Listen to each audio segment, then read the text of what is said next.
Correspondent, you helped Georgia and Moldova to fill the questionnaires. So in the end of the month, European Commission should publish the assessment of these answers. So regarding to the different media outlets, Georgia will have the best assessment compared to Ukraine and Moldova. So in such case, how do you think this assessment will help Georgia to receive candidate status? What's your position? Well, of course, we cannot prejudge the result of the assessment by the European Commission, which will be presented this spring. We do hope that the Georgian authorities have taken very seriously the task of fulfilling the necessary reforms, taking the necessary measures in order to respond to the benchmarks which were indicated in the 17th of June 2022 opinion of the Commission. And I hope that this assessment will be helpful, will be a sort of roadmap for further reforms, as it will be probably the case also for the other countries which are being assessed, like Ukraine and the Republic of Moldova.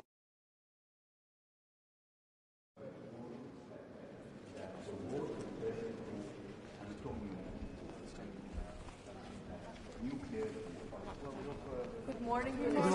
Good morning. Good morning. We have today a very important Foreign Affairs Council, and of course Ukraine will very much dominate today's debate. Finland has just decided on a new military support package to Ukraine worth of 400 million euros. This is our biggest package, and this raises our military support to Ukraine to the level of 600 million euros. Of course, this morning is also very important. We will meet the leader of the IAEA, International Atomic Energy Organization, Mr. Grossi, and we'll discuss about the issues like Zaporizhzhia nuclear safety and others. And of course today's topics include Sahel as well, and it's a very important debate. Finland has agreed to deliver tanks to the Ukraine, but have you sent a letter for permission to Germany already? We are still in the process of looking what kind of package will be formed. Of course, we hope that it's a package where countries like Germany could participate, and we have some of these Leopard tanks, and we have said that we will be part of the ecosystem, whatever it means. It can be training of the drivers, it can be training of the service personnel, it can be spare parts, it can be a couple of tanks, but we have to see how the package will be formed. What do you think about the German position that they would actually allow you and other member states to send German tanks to Ukraine, but they themselves, they don't want to send their tanks? Well, every country, of course, have their own policy and own resource. I don't want to go deeper to that. We take care of our own position, and really our 400 million military package that we just gave is something that Ukraine has been asking for. I think this tank debate also includes the factor that it's a longer timeline that we speak about this issue, and it's important that Ukraine gets that material that it needs now immediately, including the air defense and so forth. It's important that countries are delivering also rapidly. Finland and Sweden try to be member of the NATO, and Turkey, they have some request. Do you think the Kurdish, they may be paid for the price for this? Well, this is of course a very unfortunate situation that both Finland and Sweden are still waiting for the ratification, both from Hungary and from Turkey. We have this tripartite working group that is where we are discussing with Turkey, and we hope that this tripartite group will meet soon this year. Previous year it met both in Helsinki and in Stockholm. And I hope that these issues will be solved. And of course, it's a very crucial issue for the security of Finland and Sweden. But how about the Kurdish? Do you think in Finland, Kurdish, there are so many Kurdish also in Finland? Well, we have around 10,000 Kurds, and of course we communicate with them, and things looks to be quite calm. Minister, you are scheduled to visit Iraq. What's on your agenda to visit Iraq? Well, I have been visiting earlier Iraq systematically and having maintained a contact to the government, also to the new government of Iraq. And of course, Iraq is a crucial country in the region. We followed the previous Baghdad process very closely. Iraq was the country who could get the parties together in the region, so Iraq can play diplomatically a very important game in that region. There are several On Iran, please, can you tell us what it would achieve if the Revolutionary Guard is put on the terror list? Well, we are very concerned, of course, of the human rights situation in Iran, and we have reacted to each and every death sentence, death penalty, very strongly. We have a strong civil society movement also in Finland who is paying attention to this, and particularly the role of the women in Iran, the very unfortunate violence that is used against the young protesters, the women protesters and so forth. And this is what we have been communicating regularly to Iran. And in addition to this human rights situation, we are concerned about Iran's delivery of weapons to Russia, to support Russia against Ukraine. And of course, we would like Iran to join as soon as possible to the commitments of the JCPOA. So these are our messages to Iran. There are several member states which have the tanks that Ukraine is asking for, but not all of them have agreed to deliver them yet. Don't you think there is a risk that this sends a very ununited signal to Ukraine, the European Union? Well, so far, of course, European Union has been very effective delivering the military aid, and if I'm looking at the European Peace Facility, it has been working in an excellent manner, and this just shows that our own delivery of weapons worth of 400 million euros just now shows that this mechanism is functioning. And of course, we know that Ukraine needs even more, and this is the topic that we are discussing now with all European member countries. Thank you. When do you think for the Russian-Ukrainian war, when do you think we could say the war is close to finish? Do you still have hope that there is a peaceful solution, or it needs to be a forced solution? Well, I think that United Nations is doing excellent work in first of all on the grain trade issue.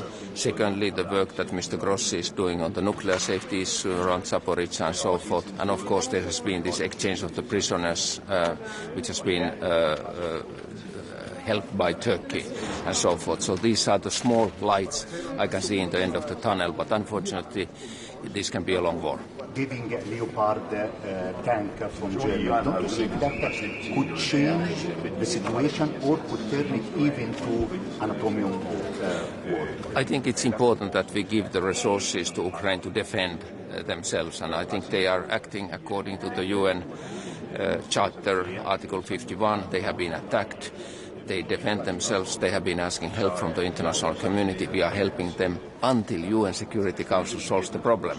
And the problem is actually the UN Security Council because Russia is using veto there. Thank you. Thank you very much.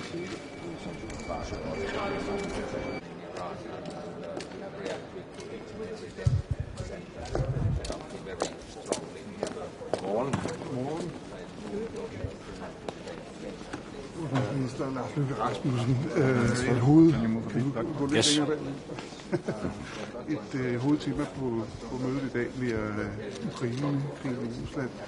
Og det sker på baggrund af en situation, hvor man stadigvæk diskuterer i Europa, skal der sendes kampvogne afsted, og hvor tyskerne stiller sig på bagbenene. Hvad er det for en diskussion, I skal have? Hvordan er stemningen, når I skal ind i sådan en lokale med den uenighed? Det er mit første rådsmøde som ny dansk udenrigsminister, og mit hovedbudskab i dag vil jo netop være, at vi nu skal støtte op omkring Ukraine. Der findes ikke noget, der er vigtigere lige nu i en kritisk fase at bakke op om Ukraine. Og jeg glæder mig også over, at den internationale støtte jo i øjeblikket er inde i et slags gearskifte. I sidste uge donerede vi 19 Cæsar-pjecer fra dansk side. Det var et kvalitativt stepping up. Og det sker rundt omkring i Europa. Jeg følger selvfølgelig også nøje den tyske debat, har hæftet mig ved, hvad den tyske udenrigsminister har sagt, og er helt opmærksom på, at det er en tysk debat, men jeg er nu rimelig fortrøstningsfuld. Jeg mærker stærk støtte. Jeg havde i går lejlighed til at mødes med mine nordiske og baltiske kolleger, og også i den kreds er der stor støtte. Nogle gange tager ting tid i Europa, men jeg tror alligevel, når man lægger det hele sammen, så sidder der en Putin i Moskva, som er overrasket over europæisk sammenhold og karakteren af den støtte, som den frie verden har ydet Ukrainerne. Der er gået et år med den her krig, og der er et pres for en 10. må det vel snart være, sanktionspakke. Er det noget, I drøfter? Er det noget, der er undervejs, tror du? Danmark har fra starten engageret sig stærkt i den her sag. Det gjorde vi i øvrigt også før krigen brød ud, har været engageret i at opbygge det ukrainske demokrati. Og også hele tiden stået på det hold, der synes, at vi skal sanktionere. Og ja, vi presser også på for en 10. sanktionspakke. Den falder ikke på plads i dag, men vi kommer rimeligvis til at diskutere det. Og når vi taler om sanktioner, så er sanktioner mod Iran også på dagsordenen. Hvordan kommer det til at ske? Situationen i Iran har udviklet sig fra slemt til noget værre med de henrettelser, vi har set senest jo af også en britisk statsborger. Og det kalder på vores stærkeste fordømmelse, og vi presser også på for sanktioner. Og jeg er også ret sikker på, at vi i dag får lavet det bliver så en 4. sanktionspakke i forhold til Iran på hele menneskerettighedsspørgsmålet. Så er Iran jo også sanktioneret for deres støtte i virkeligheden til russerne, altså de iranske droner, der har været brugt mod den ukrainske civilbefolkning. Så jeg vil tro, at vi kommer på plads med en 6. sanktionspakke, og Danmark vil være blandt de lande, der presser på her. Så du forventer sanktioner mod Iran? Ja, jeg forventer helt klart sanktioner mod Iran i dag. Jeg er ikke sikker på, at det bliver de sidste. Altså, der er jo hele spørgsmålet om den iranske revolutionsgarde. Burde man terrorliste dem? Det er et komplekst spørgsmål, også juridisk. Det tror jeg ikke falder på plads i dag, men også den sag, der bevægelse i. Men der kommer sanktioner i dag. Og så er der en diskussion hjemme i Danmark om syriske børn. Står du henne? Det er jo en af de sager, som ikke blev diskuteret i bund, da vi forhandlede regeringsgrundlaget. Og jeg har ligesom andre jo set TV2's reportager hen over weekenden. Jeg kan sige om den sag, at den har nu været drøftet i regeringen. Og vi er enige om i regeringen nu at bede de relevante myndigheder, og dem er der en del af for at få belyst den her sag, om, hvad skal man sige, at opdatere beslutningsgrundlaget. Det arbejde er sat i gang, og når vi har et opdateret beslutningsgrundlag, jamen så vil regeringen træffe en regeringsposition i den her sag. Minister, good morning.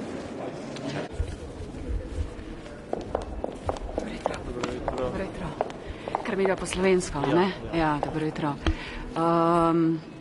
Ja, danes na zasedanju zunanjih ministrov bom predvsem izkoristila priložnost za poročilo po obisku Črne Gore, kjer sva že decembra s kolegom Schallenbergom in je še januarja govorila z vrhom države, predvsem kako čim prej zaključiti imenovanje sodnikov za ustavno sodišče. Gre namreč za hudo institucionalno in politično krizo v državi. Postopki so stekli, kar je bilo spodbudno, in zdaj seveda čakamo do začetka februarja, da bi država res zaključila uspešno. Od tega je odvisen tudi rezultat oziroma legitimnost predsedniških volitev, napovedane so za marca, in pa najverjetneje tudi predčasnih parlamentarnih volitev. Torej Črna Gora, ki je v fokusu, bo danes tudi na dnevnem redu. Bom pa izkoristila tudi priložnost za kratko poročilo z obiska v Sarajevu in pa na Kosovu. Danes bomo sicer govorili veliko o Ukrajini, tudi Palestini. Še predtem bom imela tudi pogovora z gospodom Lajčakom in Varheljem, pa tudi ob robu zasedanja z italijanskim zunanjim ministrom Tajanijem. S Tajanijem predvsem ob novi situaciji, ob vstopu Hrvaške v šengensko območje, bova pogledala, kakšne so zdaj razmere na naših notranjih mejah, in po potrebi govorila tudi o kakšnem okrepljenem policijskem sodelovanju, če bo seveda za to interes vseh strani. Kar zadeva Ukrajino, seveda nam bo poročal minister Kuleba, kot vedno. Odločali bomo o novem paketu 500 milijonov evrov pomoči, European Facility, podpora in pa seveda še dodatnih 45 milijonov za urjenje, pa seveda vedno tista obsodba glede razmer v Ukrajini. Prvič imamo tudi neformalno ob kosilu srečanje z zunanjim ministrom in pa premierjem Palestine. Z zaskrbljenostjo spremljam razmere na palestinskih ozemljih, kjer je res veliko število civilnih žrtev, še nikoli ne tako veliko, rušenje palestinskih objektov, razmere se močno zaostrujejo in danes bomo iz prve roke zvedeli, kakšna je situacija, in pa seveda palestinsko stran prvič dali predvsem ljudstvu podporo in izrazili tudi pričakovanje, da bi čim prej izpeljali preložene volitve. Mogoče najprej Črna Gora, kakšno bo to poročilo? Je bil zadosten napredek, da ne bo treba nekih ukrepov proti Črni Gori? Kakšno bo to vaše? No, zdaj smo seveda v pričakovanju, ali bo Črna Gora uspela izpeljati to imenovanje manjkajočih sodnikov. Ustavno sodišče ta hip ne deluje.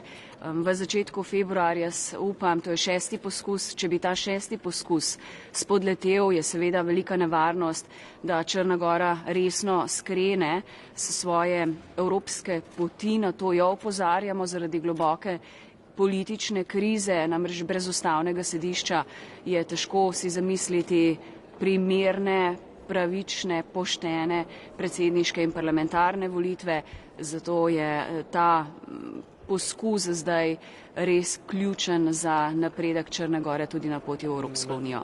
Med prvim obiskom ste imeli celo možnost ustavitve pogajanj, kakšna je zdaj, kaj manj, mislim... Tudi večkrat smo se pogovarjali, kako resna je ta možnost, zdaj obstaja seveda resna nevarnost, da bi lahko zaustavili tudi pristopna pogajanja, kar je seveda nekaj, česar si nihče ne želi. Tudi jaz ne Evropska unija, zato toliko res pomagamo državi, da bi izpeljala te nujne korake. In English, could you tell us something about today's meeting? What are you expecting? Just one question more, please, yeah. Torej, če ne bo tega imenovanja, potem bo EU razmislila o zaustavitvi pristopnih pogajanj?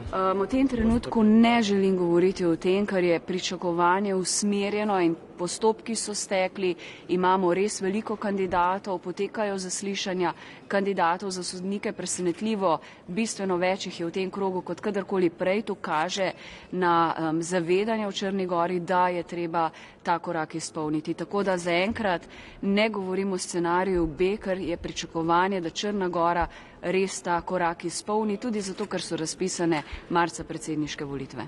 Mogoče še tukaj pričakujete od srečanj z gospodom Malajčakom in Varheljem? Z obema se bom predvsem pogovarjala o razmerah na Zahodnem Balkanu. Vsi iščemo poti, kako na eni strani pomagati Črni Gori, kakšne so razmere v Bosni in Hercegovini. Mislim, da oba sogovornika zanima predvsem, kako ocenjujem stanje v regiji. Po mojem obisku v Bosni in Hercegovini Slovenija res aktivno sodeluje ne samo zdaj s statusom kandidatke, ampak tudi kako državi na tej poti, ki je pred njo, da začne pristopna pogajanja, pomagati z neko strokovno pomočjo pri pripravi na ta korak. Tako da tudi glede Kosova in Srbije se bomo zagotovo pogovarjali, glede na to, da se tudi tam razmere ne bi rekla zaostrujejo, trenutno so mirne, pa vendarle aprila bi morali na severu Kosova izpeljati volitve in seveda pogoji za to danes verjetno še niso vzpostavljeni in prisotnost naša v regiji in naše sodelovanje sta izjemno pomembna. Še zadnje vprašanje glede srečanja z gospodom Tajanjem. Zakaj se tukaj zavzema Slovenija? Omenili ste vstop Hrvaške v Schengen, kakšne so zdaj sploh razmere v bistvu, kaj se je s tem spremenilo in pa kaj pričakuje od sodelovanja oziroma v okviru sodelovanja z Italijo? Zdaj za Slovenijo je ključno seveda, da imamo čim boljši pretok na naših mejah, kar pomeni, da imamo zdaj varno zunanjo mejo Schengena, na drugi strani kratke čakalne vrste in da lahko tu naši organi, naše policije po potrebi ob večjem prihodu beguncev ali iskalcev, prosilcev azila seveda sodelujejo dobro. In v sodelovanju z Ministrstvom za notranje zadeve smo v stiku, z ministrom Tajanjem pripravljava tudi njegov uradni obisk v Sloveniji, predvidoma marca, in bova imela zagotovo danes priložnost predvsem na kratko pogledati, kaj se dogaja na mejah, ali so zadeve ustrezno varovane in če potrebujemo mogoče dodatno policijsko okrepljeno sodelovanje, bo Slovenija seveda to tudi ponudila. Hvala. Okay, sorry. Today we have, first of all, a debate on Ukraine, which is, as always, a very important one, together with our Ukrainian colleague, Kuleba. I do expect that we will again condemn the brutal Russian aggression in Ukraine and also support the new tranche of European facility aid to Ukraine, around 500 million euros. I think it's very important to really help Ukraine as long as it is needed, and my country, Slovenia, is continuously doing so, especially when it comes to material humanitarian aid. We are present in Ukraine.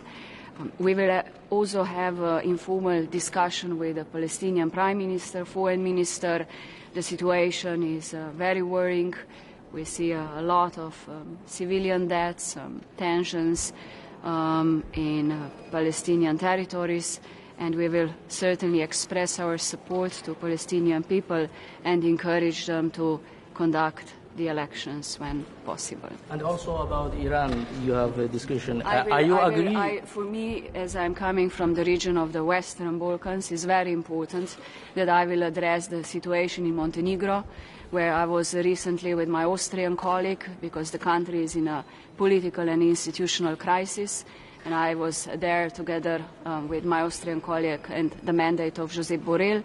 So we are trying to support country to really establish functional constitutional court, and there are elections coming, and put country back on the EU track, and also goes for the whole region of the Western Balkan. The discussion for us will be very important after Bosnia and Herzegovina got a status. With the support of Slovenia, we are trying to help the country with all the necessary reforms. The situation in Iran. Situation in Iran is absolutely something we have to carefully monitor. I am very worried about what is happening with the peaceful protesters, with the death penalty, with people in the prison, and something that we really have to address with all seriousness, and I strongly condemn the situation when it comes to peaceful protesters, when it comes to women's rights. So I do hope that, and I do expect that we will do that with one strong voice. Minister, do you have any explanation for the German reluctance when it comes to the delivery of Western main battle tanks to Ukraine? Do you understand this reluctance?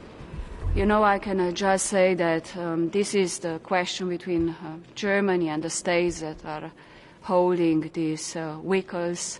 Slovenia doesn't have them, but we are supporting every effort to stop the Russian aggression in Ukraine, and we are doing that according to what we can, mostly with material humanitarian aid as a country, and also in the past with military aid. But it's the question for Germany and the countries that are having those vehicles. Thank you. Hvala.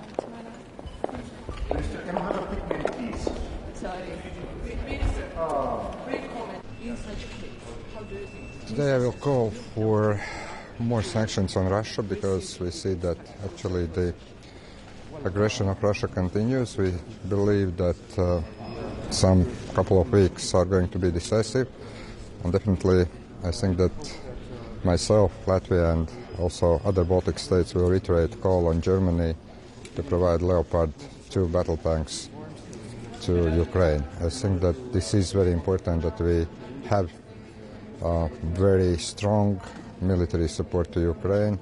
It is important that we do whatever it takes to provide necessary means. And of course we will continue talking about need to confiscate Russian state assets and to deliver those to Ukraine for reconstruction, and also macro-financial things. So quite a busy day. Minister, how do you explain yourself German reluctance when it comes to the delivery of main Western battle tanks? And do you see any valid argument not to deliver these tanks to Ukraine? Frankly, I do believe that Germany is one of the leading nations. Being big provides also a lot of responsibility, but I think that at this point there are no good arguments saying why battle tanks, why air defense systems cannot be provided. My own country just decided on providing more Stinger anti-aircraft missiles. We are going to double Ukrainian soldiers' training. We're also looking in other opportunities, as we do actually throughout this year. So I do believe that at this point the argument of escalation doesn't work, because Russia continues escalating. And as we wrote on Saturday, all three Baltic foreign ministers. I think that in order to restore peace in Europe, actually now we need to provide whatever it takes, whatever means possible to Ukraine, including also battle tanks. Mr. Linkovic, good morning. How are you?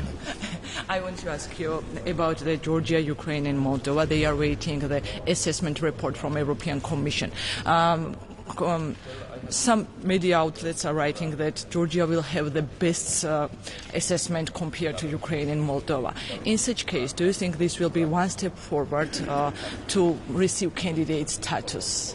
How do you think? Media. I love all the reporting the media does, but I actually want to see the report, and then we are going to see what is in the report, how Georgia, how Moldova, how Ukraine are evaluated, and then we are going to make informed, advised decision. But I'm not going to speculate what's going to be there and what kind of decisions could be taken based on that report. What's your position? Your country is one of the biggest supporters for Georgia.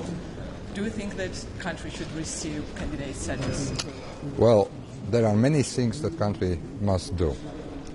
And from that point of view, as soon as that criteria is being fulfilled, of course everyone should also get next step, next decision, including candidate status.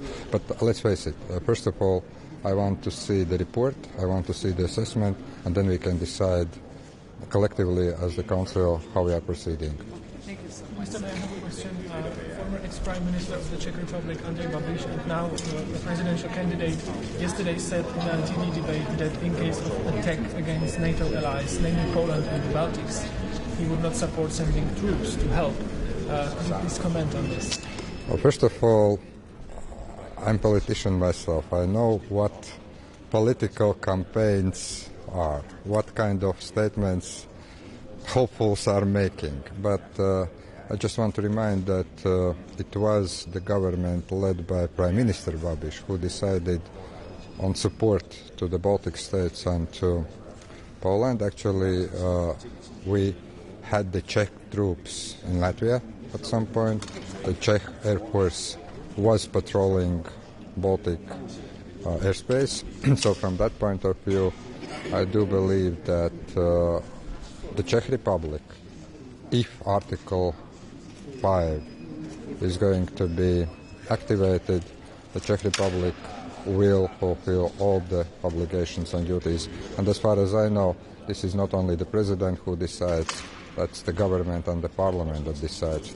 But of course, it is a bit worrisome that such kind of things as a NATO 5 article, especially taking into account our joint history, the Czech Republic, Slovakia, or then Czechoslovakia was invaded by the Soviets in 1968. We lost our independence temporarily in 1940. I think that for any politician, such kind of comments, even based on internal political considerations, are going a bit too far. It's not very responsible. Thank you very much. Russian-Ukrainian war. When do you think we could say the war is close to finish? Do you still have hope that there is a peaceful solution, or it needs to be a forced solution? Well, I think that United Nations is doing excellent work in first of all on the grain trade issue, secondly the work that Mr. Grossi is doing on the nuclear safety issue around Zaporizhzhia and so forth, and of course there has been this exchange of the prisoners which has been helped by Turkey and so forth. So these are the small lights I can see in the end of the tunnel, but unfortunately this can be a long war. Giving a Leopard tank from Germany, don't you think that could change the situation or could turn it even to an atomic war? I think it's important that we give the resources to Ukraine to defend themselves, and I think they are acting according to the UN Charter, Article 51. They have been attacked. They defend themselves. They have been asking help from the international community. We are helping them until UN Security Council solves the problem. And the problem is actually the UN Security Council because Russia is using veto there. Thank you. Thank you very much. About Georgia, Ukraine, and Moldova, these three countries are waiting for the assessment from the European Commission in the end of the month. It will be the assessment of the answer of questionnaires. Regarding some media outlets, Georgia will have the best assessment compared to Ukraine and Moldova, but country has no candidate status. How do you think this assessment and report will help countries to receive candidate status? How do you think, and what's your country's position? And first of all, we are very delighted at the progress of Ukraine and Moldova and want those talks to advance and so forth. And with Georgia, I have been keeping regular contacts to the leadership of Georgia on the EU membership, and I think there are some internal issues that has to be solved in Georgia, but of course we welcome after those changes or those steps Georgia also to this process. So that's your position. Country thinks that Finland thinks that Georgia should be in this club with the Ukrainian. Well, we would welcome Georgia when all the requirements are fulfilled. Unfortunately, some of the internal process, the lack of democratic processes and so forth has been delaying Georgia's role, but we of course wish all the best for Georgia that they could join. Okay, thank you.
Morgen.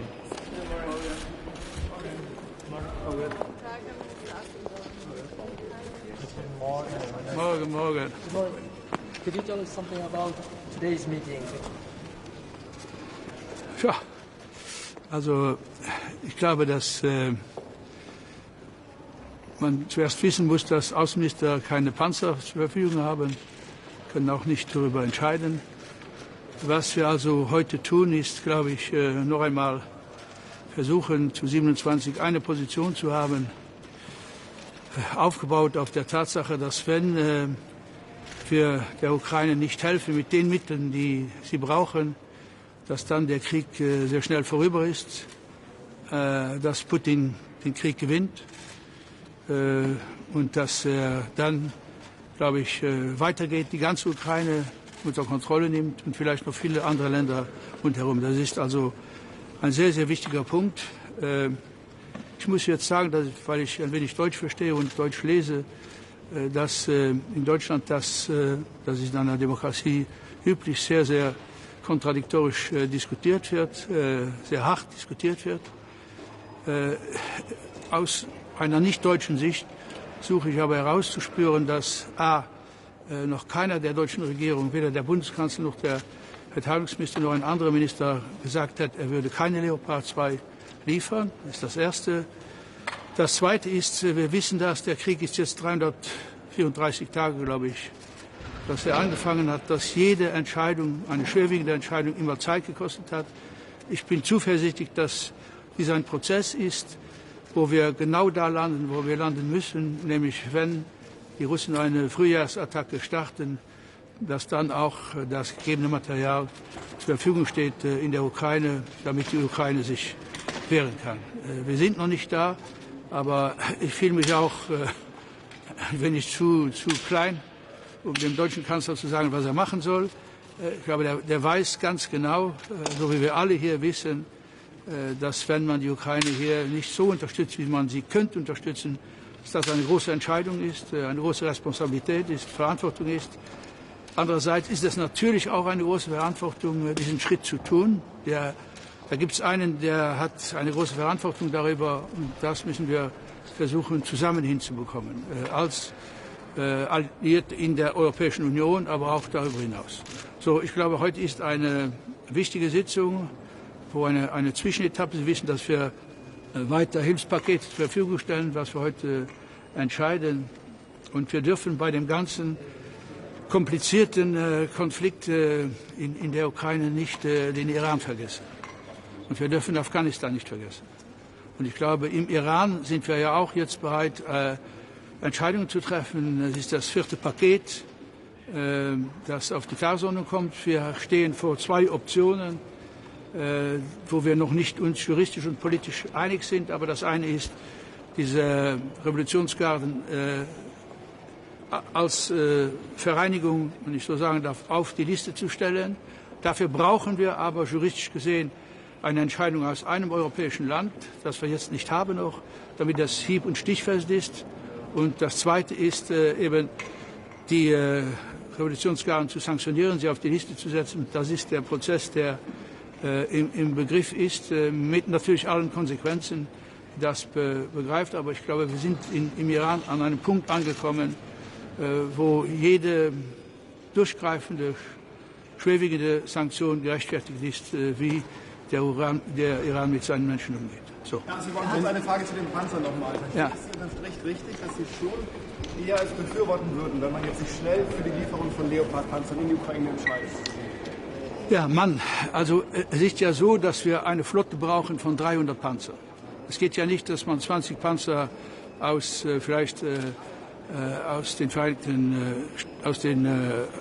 aus England hat, aus Großbritannien hat, 20 Panzer aus Frankreich, 20 Panzer aus. Man braucht 300 Panzer, die synchron sind, wo auch die Waffen benutzt werden können. Und da sind wir, wenn wir die Realität schauen, sind wir natürlich auf einem Faktum, dass nur Leopard-Panzer so präsent sind in Europa zum Zeitpunkt. Ich bin aber auch überzeugt, dass es nicht gegen jede Logik ist, dass auch die Deutschen versuchen, die Amerikaner mit vor Ort zu bekommen. Sie haben ja auch schwere Panzer. Und ich glaube, in manchen Orten in Europa stehen diese Panzer zur Verfügung. Finde ich nicht illegitim. Aber am Ende des Tages, ja, es sind Leopard-Panzer, die präsent sind. Ich glaube, es sind 2000 präsent in Europa. Und dass man, wenn die Offensive kommt, bereit sein muss, die dann auch einzusetzen. Could you say the Iran bit in English, please? No. No, it's good. Designating it as a terrorist organization. Are you going to discuss No, I think we have 2 points.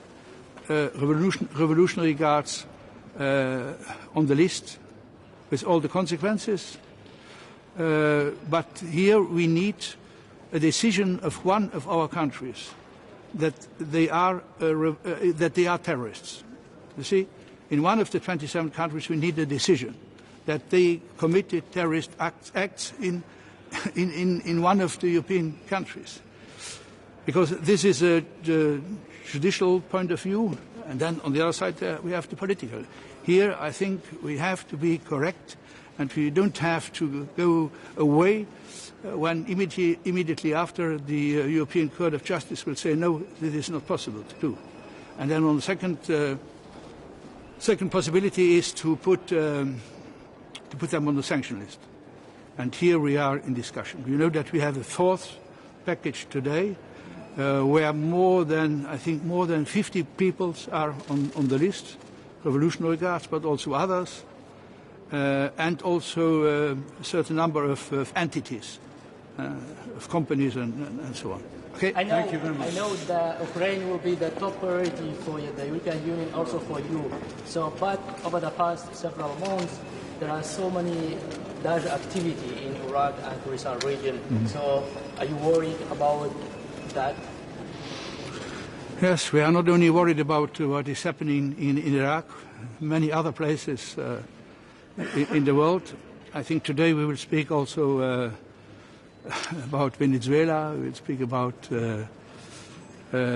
Ethiopia. Iraq is not directly on the list, but I can really understand you. So we have a lot of fires in the world that we have to consider. But the focus is, I think, on 2 very difficult points. One is Ukraine and the other is Iran. Okay? Thank you very much. Good morning. Good morning. How are you? I have to go very quickly. One thing. Can you go a little bit backward? En français, oui. Mais a little bit derrière, s'il vous plaît. A little bit derrière. Voilà, comme ça, voilà. Monsieur le ministre, plus ou moins, avec toutes les sanctions contre les Russes, la guerre elle est toujours là. Comment et quand on peut arrêter cette guerre?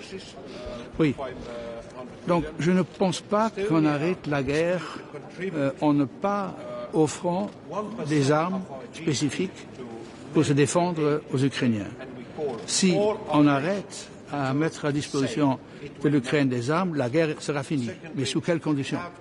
Conditions horribles. C'est la Russie qui va gagner, et puis elle ne va pas s'arrêter, elle va continuer. Et c'est pour ça qu'il n'y a qu'une solution, qu'une ligne depuis le début de cette guerre, qu'on doit aider l'Ukraine à se défendre contre la Russie. La guerre se terminera quand, à mon avis, la Russie va voir qu'elle ne peut pas gagner cette guerre. It's now the G7 EU oil price gap is actually higher. I want to ask you.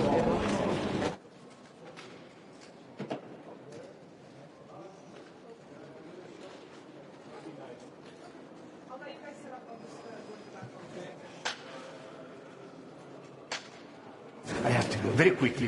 One single question. We need to act more and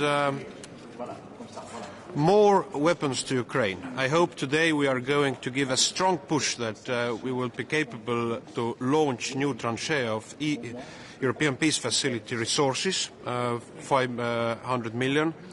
Estonia is going to contribute 1% of our GDP to military aid to Ukraine, and we call all our nations to do the same. It will make difference. Secondly, we have to continue pushing Russian economy. There is immediate need to have an agreement on 10th package before the sad commemoration of 24th of February, and also I call today for reviewing the oil price gap. It is now the G7 EU oil price gap is actually higher than it is a Russian crude oil price in the market now.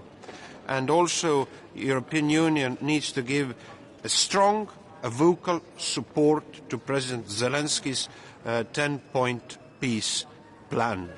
Me vajame rohkem relvi Ukraina abistamiseks, selleks on vaja eraldada Euroopa riikidel rohkem vahendeid, anda tanke, anda kaugulatuslikke rakette, on vaja saavutada selged uued sanktsioonid Venemaale ja on vaja Euroopa Liidul seista ühemõtteliselt ja selgelt president Zelensky 10-punktilise rahuplaani eest.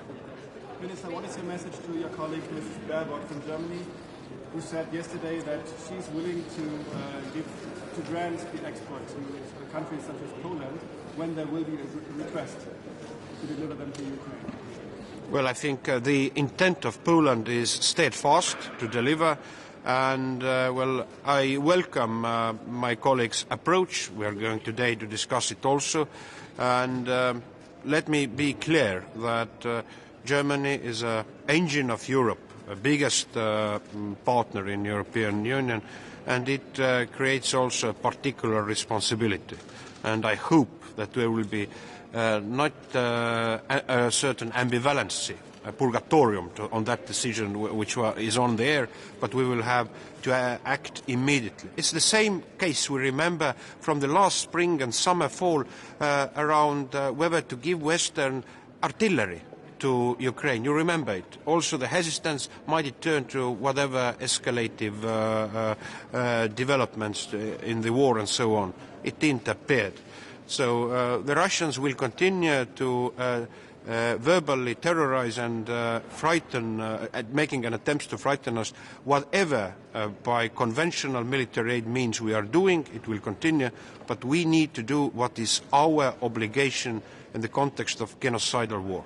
Are you frustrated at what Germany's approach has been so far? Are they taking too long? Well, surely I'm frustrated that if we would deliver before the last year, 24th of February, half of the arms we have given during the year, I think this is might done a great significance. So, but this is a past. Now we have to act and act immediately.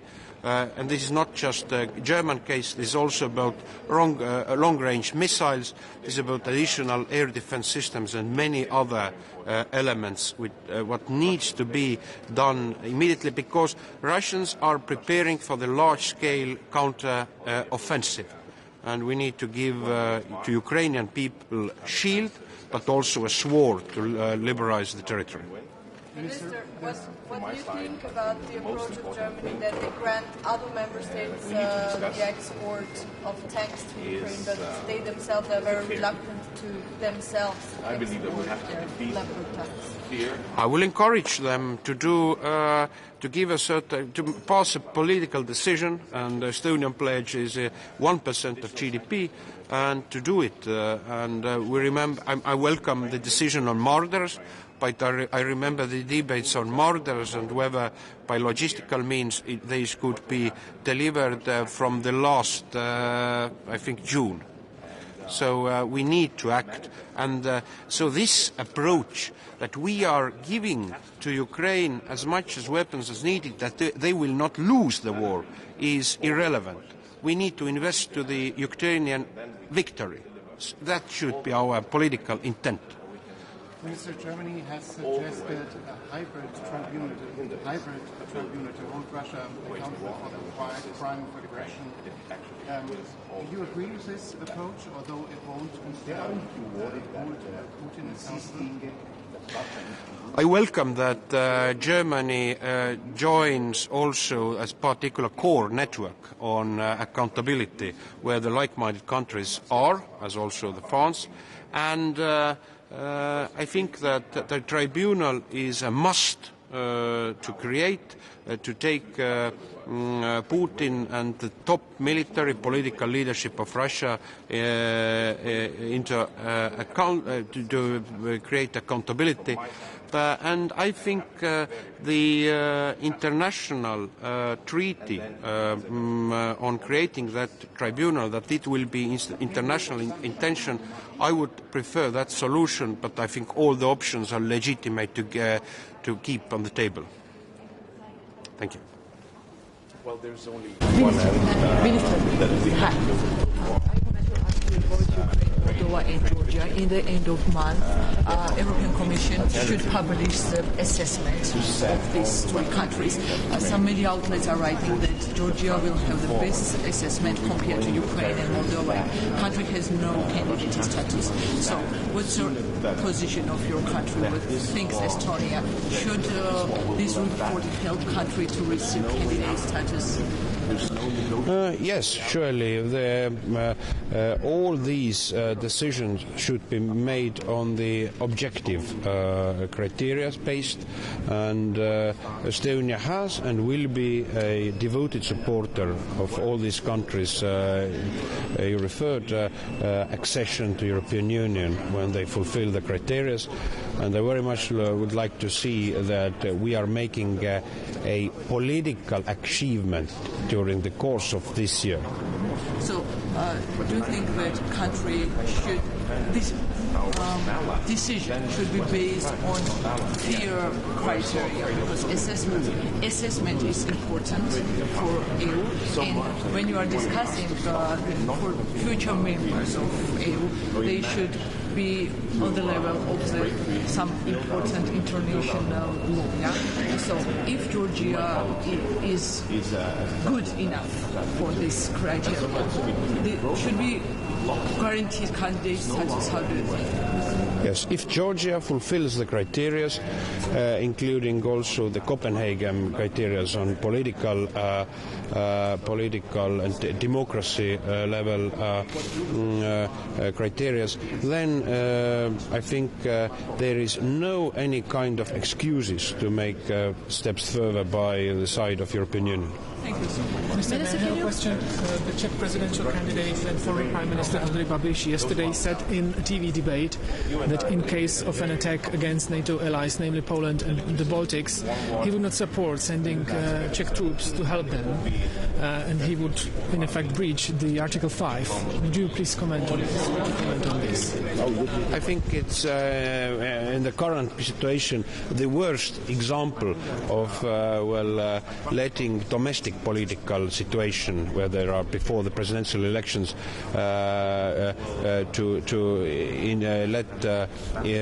intervene to the basic issues of security and foreign policy. And I refer that under Mr. Babiš they were sent also the troops to our region, also the Czech fighters to our region for air policing of NATO. So I will just respond that Mr. Babiš should be aware that Estonia will send its troops if the Czech Republic is in crisis. And secondly, Mr. Babiš should also remember the history, including 68, including 38. Thank you. Please, I want to ask you about reports European Commission will publish in the end of the month about Georgia, Ukraine and Moldova assessments. So some media outlets are writing that Georgia will have a better assessment than compared to Ukraine and Moldova. So what's your position? Let's wait the position of the Commission now. I think that will be very important. And you know that we have a lot of contacts with Georgia, member states, but also the European Union, and we will really realize the very, very, I can say, difficult geographical situation and political situation in Georgia. And we will do everything we can do for Moldova, for Georgia, and for others too. What's the position of your country, Luxembourg? Very positive. Okay, thank you so much. Thanks, sir. On great significance. So, but this is a pause. Now we have to act and act immediately. Hello. Hello, good morning. So today we'll have yet again a very important Russia debate where we will discuss Russia's war in Ukraine, already approaching 1 year's mark. We'll have a chance to discuss what is needed to do in order to help Ukraine win. From my side, I think that the most important thing that we need to discuss is the fear. I believe that we have to defeat fear of defeating Russia. When we're talking about sanctions, additional sanctions, when we're talking additional assistance to Ukraine, military assistance to Ukraine, the thing that hinders us going forward is a fear. What will happen if Russia actually loses this war? And if we manage that fear, if we accept the fact that Russia can lose and actually has to lose in order to avoid future wars, then I believe all the other questions will be much easier answered. I think that then we can deliver all the weapons that Ukraine needs, and we can sanction Russia all the way in order to hinder its ability to wage the war, and then we can assist Ukraine that it actually wins all the territories back. Minister, aren't you worried that insisting that Russia needs to lose, that will turn the war to a nuclear war? If we don't prepare for Russia losing the war, then we're not serious about helping Ukraine win. Because if we have the power to utter the words Ukraine winning, then there's no win-win in this war. There's win and lose. Then we have to admit that some side has to lose. And from my side, it's Russia losing. And then we have to be very clear that Russia has to lose this war. And then, as I mentioned before, all the other questions are answered. But 10 group of sanctions didn't do much. Sorry? Minister, a lot of European citizens and Ukraine are wondering how this war could actually end. Do you see any end in sight, and how could that happen? Well, there's only one end that we have to look for. It is Ukraine's victory. And therefore, so it's imperative to send all the weaponry that Ukraine needs in order to push the front forward, to reclaim the territories back. Russia has to understand, and the sooner the better, that this war will end badly to Russia. There's no way out of it. There's no negotiating your way out of it. There's no tearing Europe apart. There's only losing. That what they start is a losing war, and they will lose it. And I'm worried still that in Europe we have not grasped the concept of Russia losing to the fullest. And I remember that Lithuania has been, and other Baltic states and other eastern flank states have been in a very similar situation, not in the war situation. But in the 1990s, when we reclaimed our independence, our Western allies, then just Western friends, not allies yet, were so afraid of Soviet Union losing and breaking apart, so much that they wanted us to stop, not to continue with our freedom. We managed to break free, to build our freedom, to build our democracy. This is me standing here with my colleagues here, as an example of that victory. And Soviet Union broke apart. It lost. It's no longer anywhere in reality. And people who thought that after Gorbachev nothing better can happen, but we got Yeltsin. So I think that the same example applies now. The biggest loser so far is the European citizen with the price, with the lack of material. I think it's very, very unfair to say that. The biggest losers so far are the people who are being shelled every day with Russian missiles, with Iranian drones, those who are without electricity. You and I, we live in a very comfortable homes with electricity, with warm water. I think that's fair to say. And it would be unfair to those people who are being under attack for almost a year. Okay. How do you explain yourself with German reluctance when it comes to the delivery of Western-made batteries? I think that I trust the processes in Germany. We're seeing a very vibrant debate. I hope that it will be fruitful as it has been in the past. Germany will send the tanks. Unfortunately, we, as those who are waiting for them to be sent, have to wait one more day. Thank you. One question on holding Russia accountable for war crimes, for the Sorry? war crime of aggression. The German foreign minister has suggested a hybrid tribunal. She also said that it would not be able to hold Putin accountable while he's still in office. Do you agree with that approach? I think that, at least the way I understood Ms. Baerbock's statement, and I think it's a good statement, a good position, trying to find a way how can we try people responsible for the crime of aggression. That's a very important step forward. Unfortunately, without the General Assembly vote, I don't see a path forward. Maybe there are interim stages that could be enacted. Let's say a prosecutor's office, a special prosecutor, not an office, for the act of aggression that could already start working, gathering evidence when we will have a vote in General Assembly, when we will have a special tribunal for the act of aggression, then the evidence could be produced by the prosecutor who already could start working. But I'm glad that the coalition, so to say, for the special tribunal is getting stronger with Germany in principle joining the idea. I personally think that this has to be born out of Europe, out of European Union. Therefore, we're fueling this debate in here as well in Brussels. Just in favor of an international tribunal. International tribunal. International, yes. I don't think that the hybrid is a path forward, but then again, the discussion is still ongoing. Sorry, just on the Leopard 2s, are you frustrated by Germany's approach? I wish I would not have to wait one more day for tanks to be delivered. Do you think you'll only be waiting one more day? Well, let's talk tomorrow. Thank you.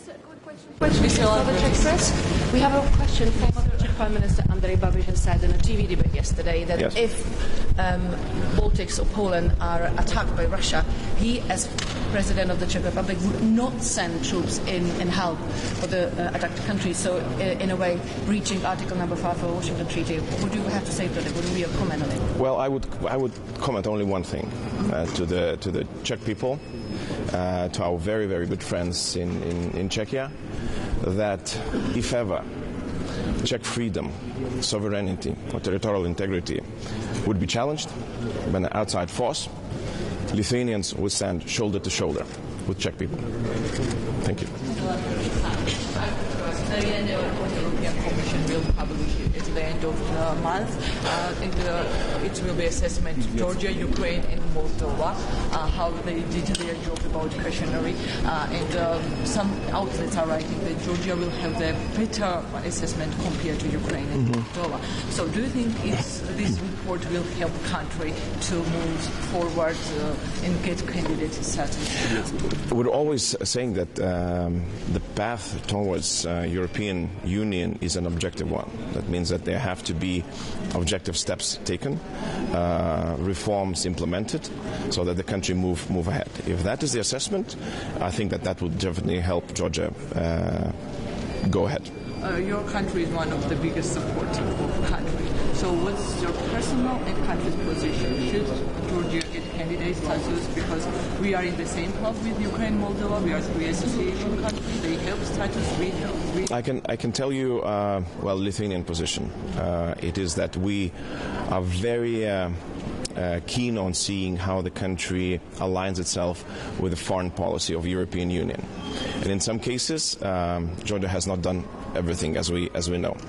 I would like that to be solved before we make the final decision. Okay, thank you. Ministrė, porą dar sakinių lietuviškai. Galima apie sankcijas. Visų pirma, žinom, kad Lietuva, Latvija, Estija, Lenkija yra labai pasiūlo netgi konkrečius sąrašus, kągi galima traukti naujų sankcijų paketus. Tai gal galite atskleisti, ką siūlote 10 sankcijų paketą aptarti, kurį įtraukti, kurį šiandien aptarsime. Paprastai neskleidžiam, tol kol dėrybos nėra pasibaigusios, arba šiuo metu jos netgi yra, tiesą sakant, tik tai dar prasidėjusios. Vakar naktį vyko aptarimai pateiktų sankcijų, bet galiu tik tai pasakyti, kad tarp jų yra vėlgi pavardės asmenų, yra kai kurios sektorinės sankcijos.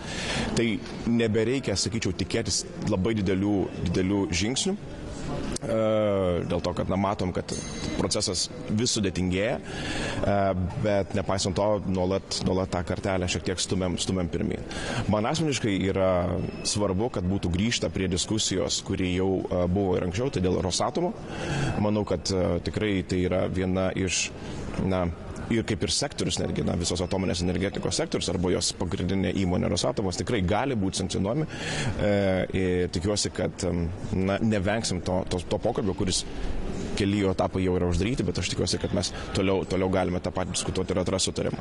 Sankcijos ir Baltarusijai, tas yra įdomu. Norima dabar, kaip suprantu, Briuselyje suvienodinti.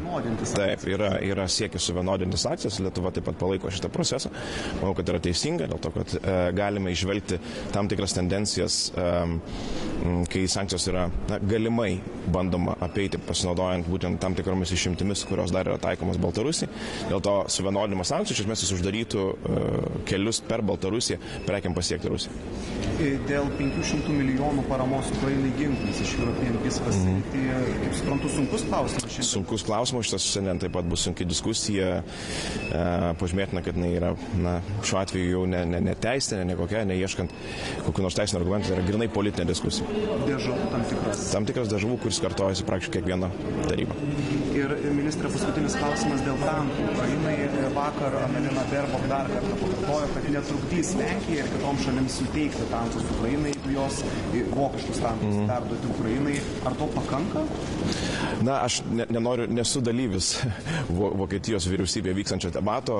Labai remiu kolegės Annalenos Baerbock poziciją. Jinai nekartą yra išsakiusi savo poziciją, kuri yra labai artima ir Lietuvos pozicijai, tiesą sakant, ar Baltijos šalių pozicijai remianti Ukrainą. Aš tikiuosi, kad jie žodžiai bus rezultatyvus ir galų gale nebereikės laukti dar vienos dienos, tol kol bus tankai patikti, bus suteikta galimybė Ukrainai tiekti tankus. Bet kaip suprantu, siekis ir, jūs, jeigu būtų jūsų valia, tai jūs pasakytumėt, kad ir Vokietija turėtų perduoti savo tankus. Bet nėra mano valia.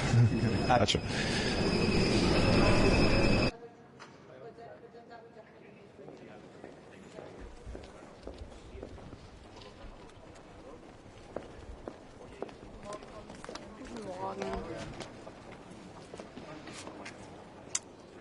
Das unmenschliche Vorgehen Russlands in der Ukraine nimmt kein Ende. Auch 11 Monate, nachdem sich die halbe Welt tagtäglich darum bemüht, dass der russische Präsident diesen brutalen Angriffskrieg beendet, macht Putin keinerlei Anstalten, seine Völkerverbrechen einzustellen. Nichtsdestotrotz ist es zentral für uns als Europäische Union, dass, wenngleich wir uns Tag und Nacht mit dem furchtbaren Leid in der Ukraine beschäftigen und Seit an Seit mit der Ukraine darum kämpfen, dass sie wieder frei und in Frieden leben können, dass wir die Augen nicht vor dem Leid in anderen Regionen der Welt verschließen. Und daher ist es wichtig, dass wir heute bei diesem RFAB uns stark fokussieren, gerade auch auf die Situation in Iran und Afghanistan. Wir erleben in Iran nach wie vor ein brutales Vorgehen des Regimes gegen die eigene Bevölkerung. Das iranische Regime, die Revolutionsgarden terrorisieren ihre eigene Bevölkerung Tag für Tag.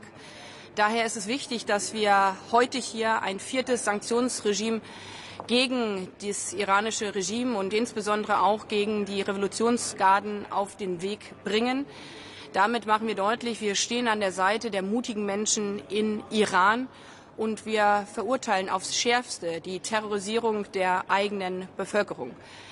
Es ist ja bekannt, dass für mich von Anfang an klar war, dass wir mit Blick auf die Sanktionsregime nicht nur Unrecht ansprechen müssen, sondern auch thematisieren müssen, dass das Regime und die Revolutionsgarden ihre eigene Bevölkerung terrorisieren, weswegen ich deutlich gemacht habe, dass auch mit Blick auf die Listung der Revolutionsgarden als Terrororganisation wir die rechtlichen Möglichkeiten erörtern müssen.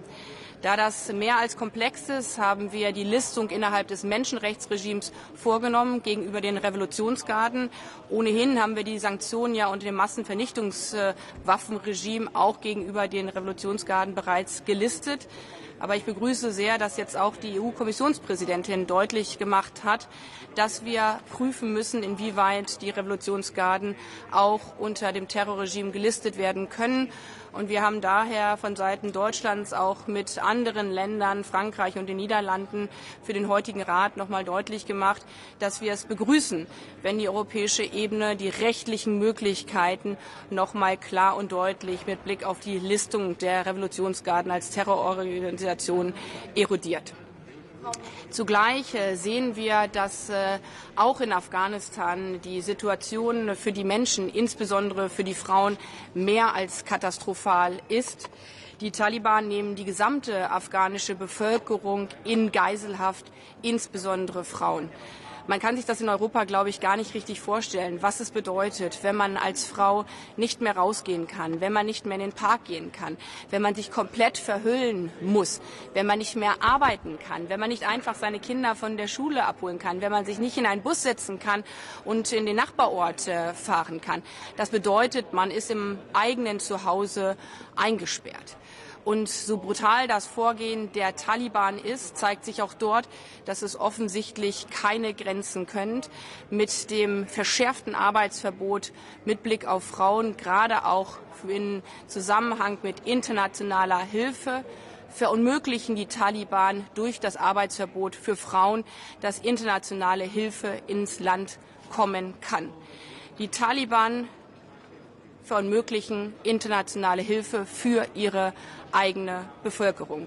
Denn wenn Frauen nicht mehr arbeiten können, wenn Frauen für internationale Organisationen nicht mehr arbeiten können, dann kommt die Hilfe nicht mehr an. Und wir können uns als internationale Gemeinschaft nicht zum Handlanger der Taliban machen mit Blick auf das Arbeitsverbot von Frauen. Das bedeutet, wo Frauen nicht mehr arbeiten dürfen, können auch deutsche Hilfsgüter nicht mehr ankommen.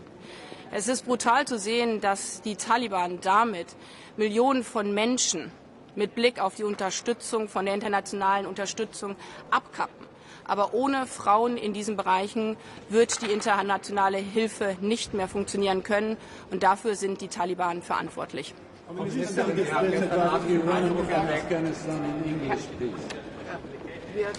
We see a catastrophic situation in Afghanistan, taking away the rights of women to go outside without coverage, taking aside the women to work in different spheres of life, taking away the right of girls to go to school, to go to university, is taking away basic human rights.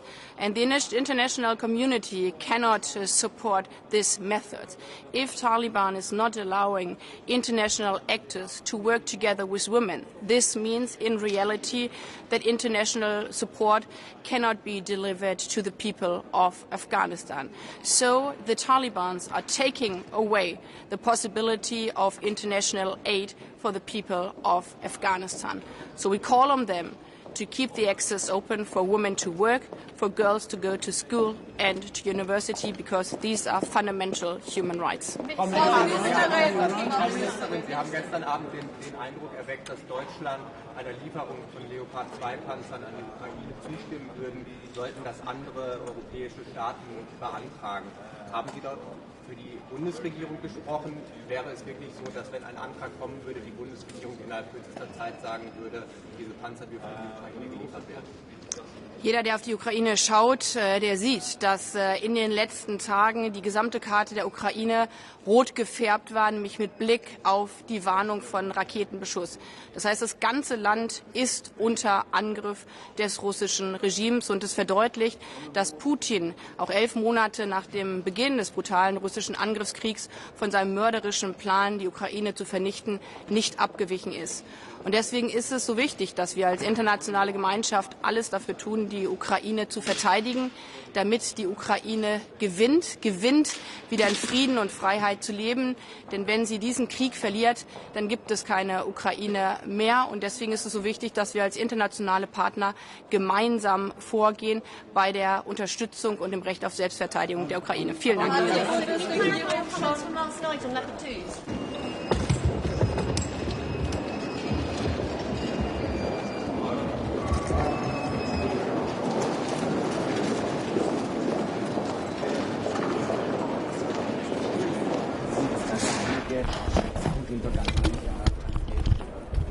In der Ukraine. Können Sie uns ein bisschen erklären, wie das Stück heute verlaufen ist, wie die Sicherheitslage diesbezüglich in der Ukraine derzeit ist? Also ich bin dem Generaldirektor der Internationalen Atomenergiebehörde in Wien, Raphael Gossi, sehr dankbar, dass er heute gekommen ist. Es war für uns alle sehr interessant. Er hat, glaube ich, sehr viel Unterstützung hier bekommen. Was wir momentan erleben müssen, ist im Grunde genommen, dass die Russen, wenn man so will, russisches Roulette mit der Sicherheit von AKWs in der Ukraine betreiben. Saporischschja, und das ist das größte Nuklearkraftwerk in der Ukraine, ist in einer Kampfzone. Regelmäßig in der Nähe gibt es Einschläge. Und das ist eine Situation, die für uns alle, für alle Bürger und Bürgerinnen in Europa sehr gefährlich ist. Und die Internationale Atomenergiebehörde sind unsere Augen und Ohren. Und er hat da jetzt, aber gerade letzte Woche in der Ukraine, hat in jedem ukrainischen AKW, also Saporischschja, Tschernobyl und andere, Teams installiert, die dort eben sozusagen Verifikationen machen, Überprüfungen machen.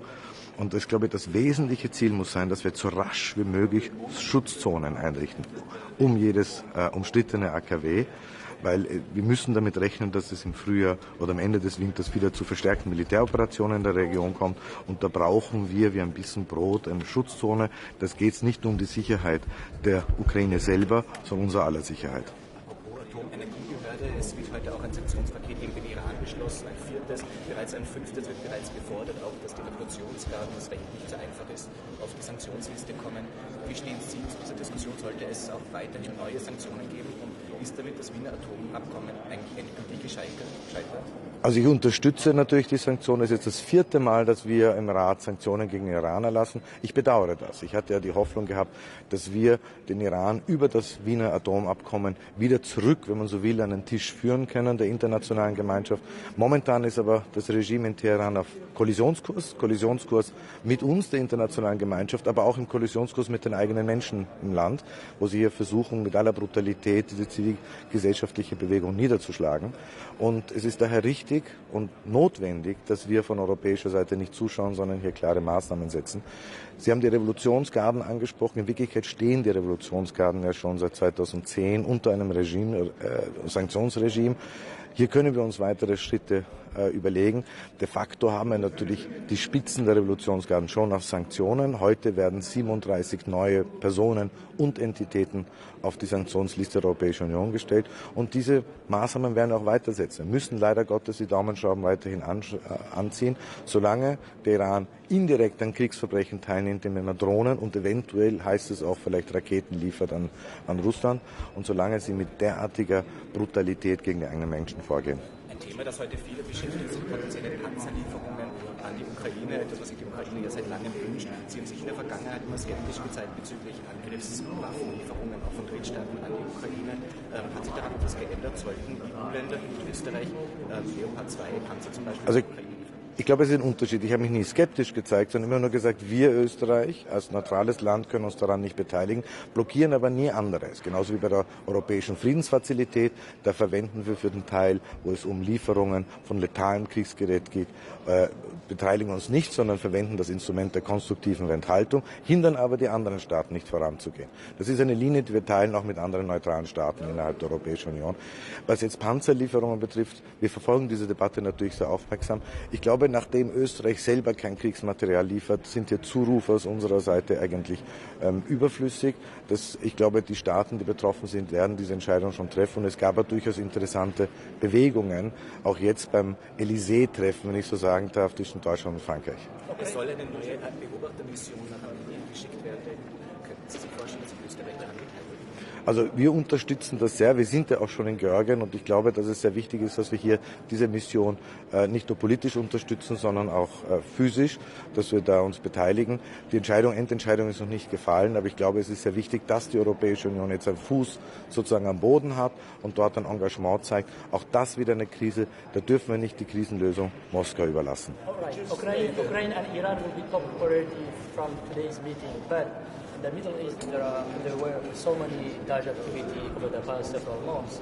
So they have been attacking the city, the village, the people. So are you concerned about that situation? But which country are you talking about? The Middle East? Iraq and the Iraqi Kurdistan region, this area specifically. Yeah, but in reference to Iran, you mean? No. Oh, okay. I know. I mean, yes, we talk about Iran today, but we have, for instance, the Prime Minister of the Palestinian. Yeah. There are so many Daesh activity in the Daesh, okay. And also in Iran. We today we are talking about Iran. We have the Prime Minister of the Palestinian Authority here with us, so that the situation and developments in the wider Middle East and the Middle East as such are of prime importance for us. We are following them very closely.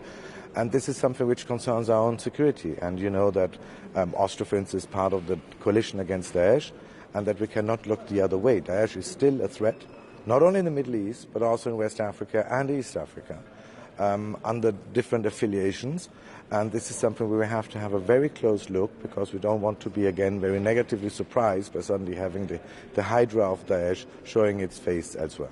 Can you say the bit about Iran in English? What are you going to discuss, and whether the Iran Revolutionary Guard is going to be designated as a terrorist organization? No, I mean, the European Union has a very clear stance. Now, in the fourth time in a row, we decided on sanctions against Iran, against entities and individual people in Iran. And I regret that, because we had hoped, through the negotiations which took place in Vienna of the JCPOA, that Iran would slowly, step by step, come back to the table of the international community. But now it's actually running into the completely different direction. It is on a coalition course with not only the international community as far as safeties of nuclear programs are concerned, but also with its own people, with the brutal crackdown of the civil society movement we are witnessing in Iran. So it's obvious that we have to take a decision. And I say very clearly, as Austrian Foreign Minister, I regret this development, because Austria has been a country which, for nearly 300 years, we have diplomatic relations with Iran. We were the one Western country keeping our consular and cultural forum always open in Tehran, in the 80s, in the 90s, when it was particularly difficult. And now we have to witness this development, so I regret it. But Austria fully supports the line the European Union is following here. Which is what? Which is to impose sanctions, to have a clear stance on that we disagree with the development we see in Tehran. As far as the Revolutionary Guards are concerned, they are actually already on the sanctions regime since 2010, weapons of mass destruction. We have the heads already under sanctions. So whether we do the symbolic act of going a step further is something we have to see. On putting them on a terrorist list, there are certain legal implications which have to be fulfilled beforehand, which are not there yet.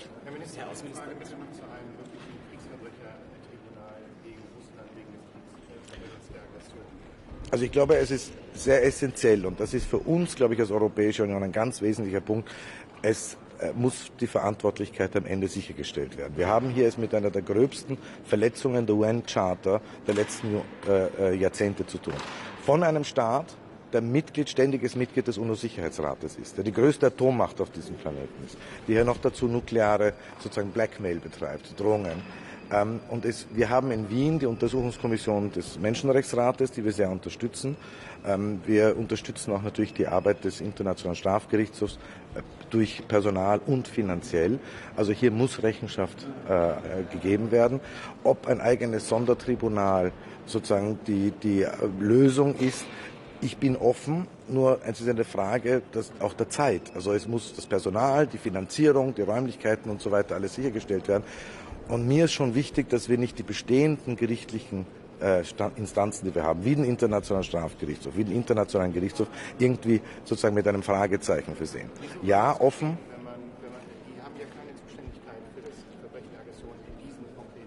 aber sie haben Zuständigkeiten für alle möglichen. Wir haben ja genau das ICC, den Internationalen Strafgerichtshof, für Kriegsverbrechen, für Verbrechen gegen die Menschlichkeit etabliert. Das sind für mich die wesentlichen Themen.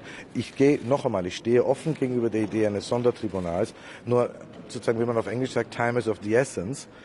Es nützt uns wenig, wenn das bis 2025, 2026 braucht, bis es steht.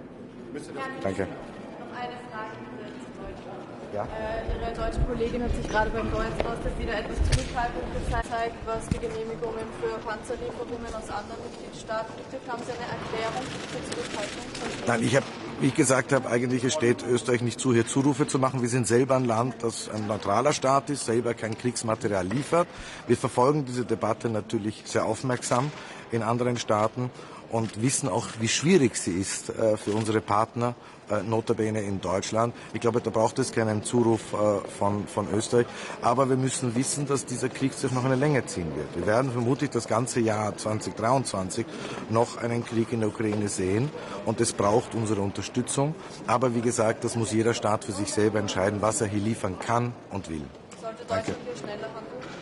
Noch einmal, wie gesagt, es braucht keinen Zuruf von anderen Seiten. Ich glaube, die Debatte ist schwierig genug und wir leisten enorm. Wir dürfen auch etwas nicht machen in dieser Debatte. Dass wir immer uns fokussieren auf den einen Punkt, der noch in der Debatte ist und übersehen, was alles eigentlich schon geliefert wurde. Ja, der Widerstandswille der Ukraine ist beeindruckend, aber auch der Unterstützungswille Europas und auch Deutschland ist beeindruckend. Danke.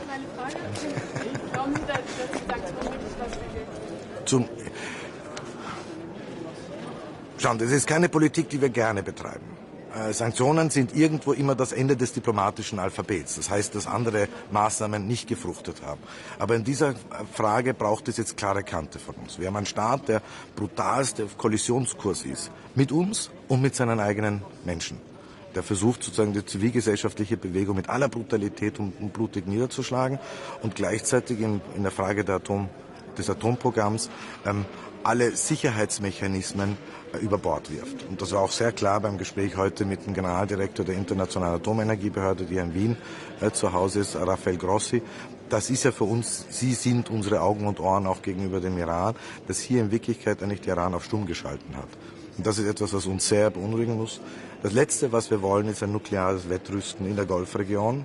Und das Letzte, was wir wollen, ist ein Iran, der offenbar mit fast schon Lichtgeschwindigkeit in die falsche Richtung sich bewegt, sei es jetzt bei Drohnenlieferungen und Kriegsmateriallieferungen an Russland, sei es bei der Niederschlagung der eigenen Bevölkerung.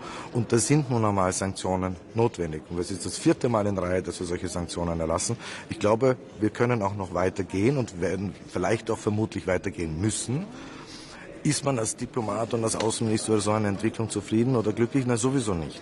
Weil in Wirklichkeit hatten wir doch die Hoffnung, dass wir den Iran Schritt für Schritt über die Wiener Atomverhandlungen wieder zurück an den Tisch der internationalen Gemeinschaft führen.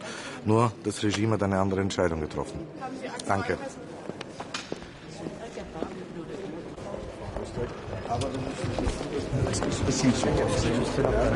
Très bien. Bonjour. Mais je veux bien. Vous me dites. Voilà. Là voilà. Oh là là là, il y avait même un truc formidable. Bon, bonjour à toutes et à tous. C'est notre premier conseil de l'année. Et depuis le mois de décembre, un certain nombre de situations ont évolué qui justifient que nous en parlions aujourd'hui. Je pense bien évidemment à la fois à la guerre en Ukraine et à l'Iran, entre autres sujets. La Russie poursuit sa guerre en Ukraine avec son lot d'exactions et de crimes. Et donc nous allons poursuivre notre aide à l'Ukraine, qu'elle soit économique, financière, diplomatique, politique, humanitaire, pardonnez-moi, mais aussi bien sûr militaire. Et donc nous allons même renforcer notre aide à ce titre.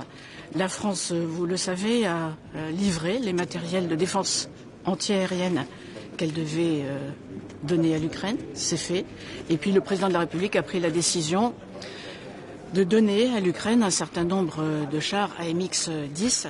Je crois que c'est le signe de notre détermination à soutenir l'Ukraine aussi longtemps qu'il le faudra et au niveau qu'il convient.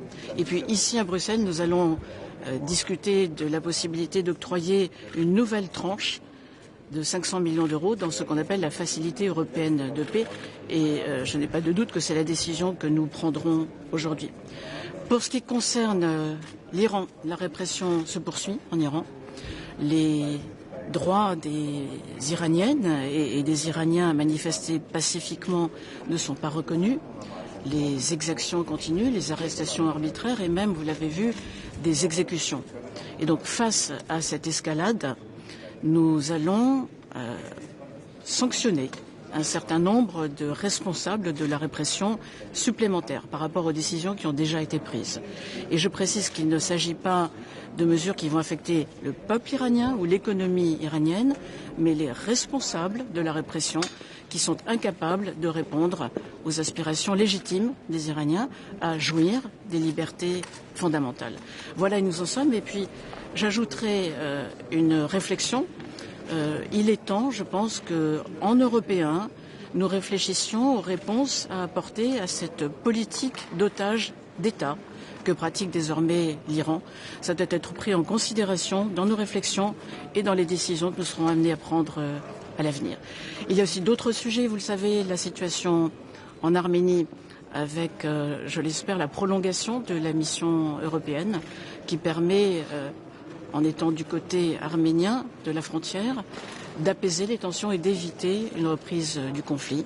Et puis d'autres situations encore. Et j'ai tenu à ce que nous évoquions aussi la question des ingérences étrangères, non pas seulement dans le contexte que vous connaissez, parce que j'ai saisi le haut représentant dès cet été de cette question des ingérences étrangères. Nous devons protéger notre démocratie européenne et il est bon que l'on ait un débat sur les ingérences ou les influences que tentent d'exercer un certain nombre de groupes qui ne partagent pas, loin s'en faut, les valeurs de l'Union européenne. La France, les Européens qui insistent que les seules solutions pour les Russes et les Ukrainiens, que l'Ukrainien doit gagner. Est-ce que vous n'avez pas peur que les Russes utilisent dans ce cas qui tournent les guerres dans une nucléaire guerre? Les choses doivent être rappelées de la façon la plus claire dans cette guerre que mène la Russie en Ukraine, que la Russie a choisi de mener en Ukraine. Il y a un agresseur et un agressé. L'agresseur, c'est la Russie. L'agressé, c'est l'Ukraine. Et l'Ukraine a le droit de se défendre selon la charte des Nations Unies, évidemment. Et nous devons l'aider à ce titre, et aussi parce que c'est notre intérêt. Donc nous aidons l'Ukraine à assurer ses droits souverains, à recouvrer sa souveraineté, son indépendance, l'intégrité de son territoire. Et donc ne confondons pas les choses et ne les confondez pas, s'il vous plaît. La situation est hélas aussi claire que ce que je viens de rappeler. Il y a un agresseur et un agressé. Qu'est-ce que vous savez maintenant? Il y a beaucoup d'activités de Daesh, d'Irak, du Kurdistan. Qu'est-ce que vous faites? Est-ce que vous faites quelque chose là-bas? Merci. Eh bien, nous maintenons un dialogue avec les autorités iraniennes. Et j'ai... Pardon? Est-ce que about Daesh, there were so many Daesh. Pardon, monsieur, je pensais que vous parliez des otages. Non, c'est Daesh. Oui. Oui. Nous faisons partie de la coalition anti-Daesh qui maintient ces activités parce qu'il est nécessaire de les maintenir. La lutte contre Daesh n'est pas terminée. Madame la ministre, est-ce que vous avez déjà fait une demande auprès de l'Allemagne pour l'export des chars et des tanks Léopard 2? Nous sortons d'un sommet franco-allemand, du Conseil des ministres franco-allemands, suivi d'un Conseil de défense.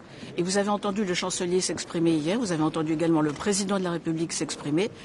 Pour ce qui nous concerne, toutes les options sont ouvertes, après une décision qui a consisté d'ores et déjà à proposer un certain nombre de chars légers du côté français, mais la suite se fera en concertation entre alliés, en examinant collectivement quels sont les besoins, quelles sont les réponses à apporter. Le chancelier s'est exprimé pour ce qui concerne l'Allemagne.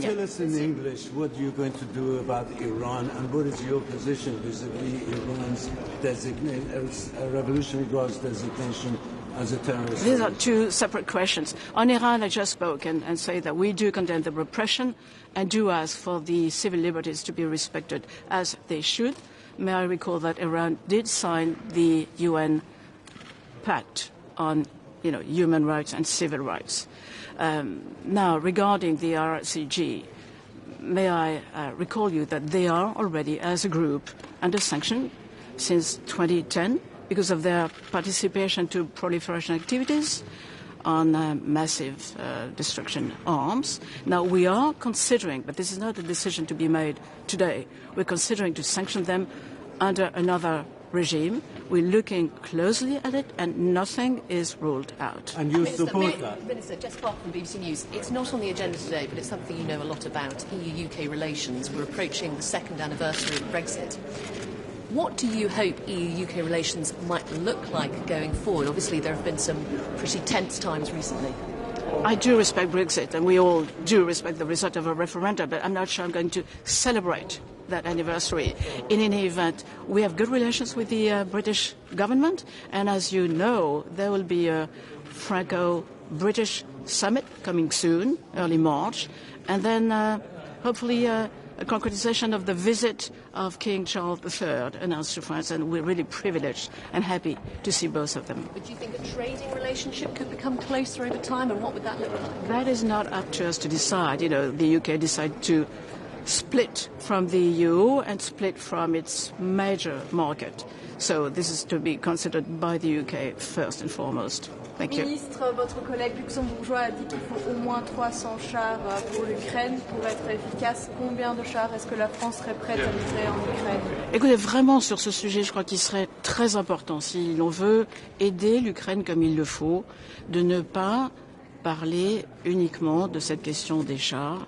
Aujourd'hui, les besoins de l'Ukraine, ce sont essentiellement, et nous sommes en dialogue constant avec eux sur ce point, ce sont essentiellement des besoins en matière de défense antiaérienne, de munitions, de maintenance aussi du matériel que nous avons livré les uns et les autres. Et donc nous devons aider l'Ukraine dans cet effort maintenant et réfléchir comme nous le faisons pour l'avenir à d'autres besoins qui pourraient être exprimés. Mais il serait important de se concentrer sur les besoins du terrain. C'est ce que nous faisons jour après jour avec les Ukrainiens. Et donc n'anticipez pas trop vite et ne vous écartez pas de la réalité des besoins de l'Ukraine aujourd'hui. Le président Zelensky a exprimé lui-même que ça faisait partie des besoins immédiats d'avoir des chars. Les besoins les plus pressants, tels que les autorités ukrainiennes avec lesquelles nous sommes en contact constant, nous les présentent, c'est d'abord des besoins de munitions, de défense antiaérienne, de véhicules de l'avant blindés qui ont été donnés, de protection, de munitions et de maintenance du matériel qui, du fait de la guerre, a un taux d'usure qui est particulièrement important, comme c'est normal. Donc voilà la priorité du moment et nous les aidons dans tous ces volets. Une dernière question, et je crois qu'il faut que j'y aille.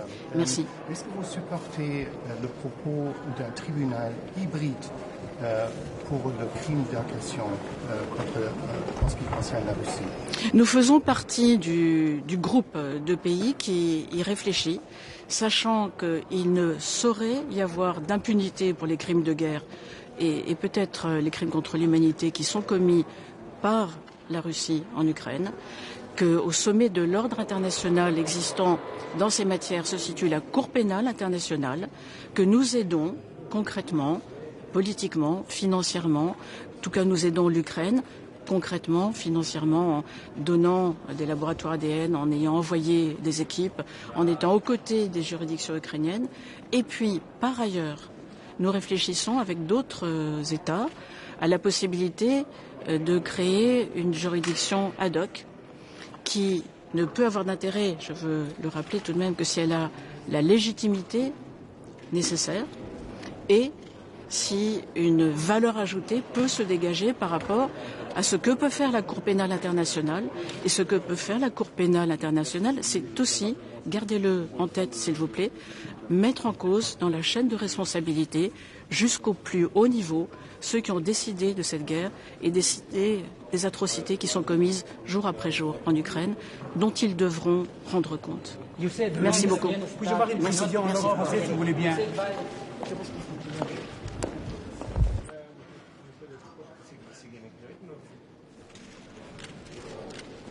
Bonjour. Bonjour, ministre. Goedemorgen, ik ben hier blij vandaag aanwezig te zijn. Het is een belangrijke buitenlandse raad voor de 27 Europese lidstaten en bijzonder voor België. We zullen spreken over onze steun aan Oekraïne en ook de situatie in Iran met onze landgenoten in de Iraanse gevangenis. Donc nous allons parler de deux points très importants pour nous, l'Ukraine et la situation en Iran. Tout d'abord l'Ukraine, eh bien, il s'agit avant tout de rappeler notre soutien inconditionnel, ferme à l'Ukraine, notre soutien militaire. Il sera question de l'adoption d'une nouvelle tranche de 500 millions d'euros via les facilités européennes pour la paix. Nous allons aussi parler de la lutte contre l'impunité et de la nécessité d'établir un tribunal international spécifique pour lutter, pour juger du crime d'agression commis par la Russie contre l'Ukraine. Et à ce sujet, la Belgique insistera sur la nécessité d'avoir un mandat du secrétaire général de l'ONU via une résolution adoptée par l'Assemblée générale de l'ONU, et ce pour asseoir la légitimité internationale de ce tribunal spécial. Ensuite, nous parlerons aussi de la proposition du président Zelensky, son plan de paix en 10 points, dont le premier est d'ailleurs d'assurer la sécurité nucléaire de l'Ukraine. Nous venons d'ailleurs d'avoir un déjeuner informel avec le directeur de l'AIEA, Raphaël Grossi, qui nous a parlé de la situation à Zaporijjia et de la nécessité d'assurer cette sécurité afin d'éviter une catastrophe. Enfin, il sera question évidemment de la situation en Iran, non seulement parce que, vous le savez, la répression sanglante se poursuit dans les rues de Téhéran, mais aussi parce que de plus en plus de citoyens européens sont détenus dans les prisons iraniennes. Nous serons ouverts à des propositions, de nouvelles propositions restrictives à l'encontre de l'Iran, et nous pensons qu'il est important aujourd'hui, avec les 27, de réfléchir un message ferme et clair que nous pourrons envoyer aux autorités iraniennes. Cette situation est totalement inacceptable. Nous devons obtenir la libération de nos concitoyens injustement retenus dans les prisons iraniennes. C'est principalement le message que je porterai aujourd'hui auprès de mes collègues des 27. Est-ce que vous voulez ouvrir l'ambassadeur de Belgique à Irak? Madame la ministre, bonjour. Madame la ministre, question très vite, s'il vous plaît.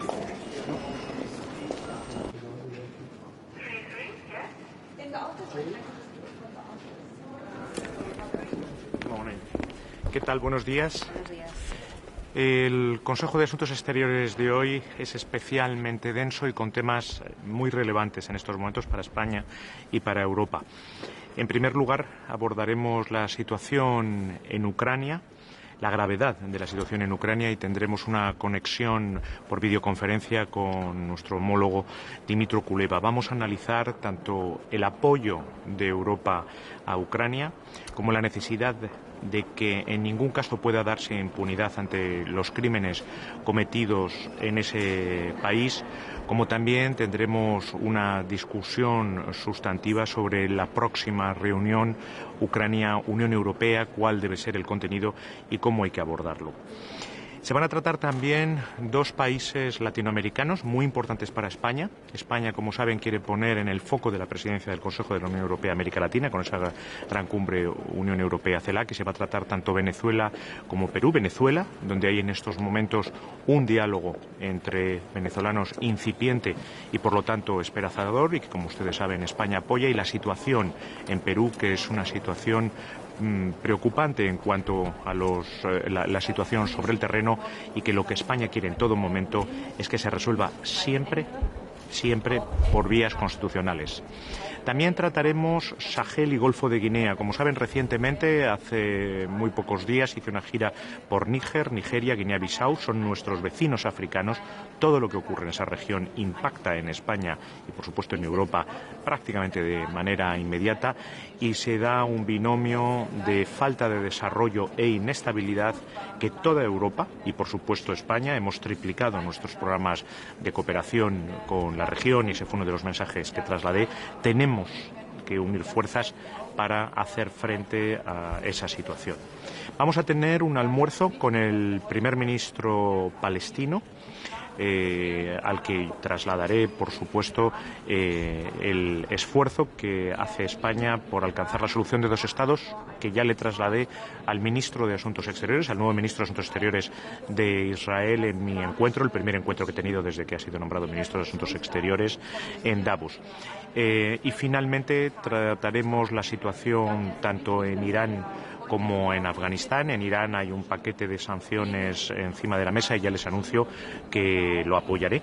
Y en Afganistán analizaremos la situación muy preocupante, cada vez más preocupante y cada vez degradándose más, de los derechos humanos, muy especialmente con las últimas medidas tomadas con respecto a las mujeres y las niñas. Y desde luego la participación de España será para apoyar cualquier medida que pueda revertir esta situación y analizar con otros cómo unir fuerzas para que no se degrade todavía más y podamos crear un espacio de libertad y derechos para las mujeres y las niñas de Afganistán. Hay otros temas también, pero daré una rueda de prensa al final y por supuesto me pueden preguntar.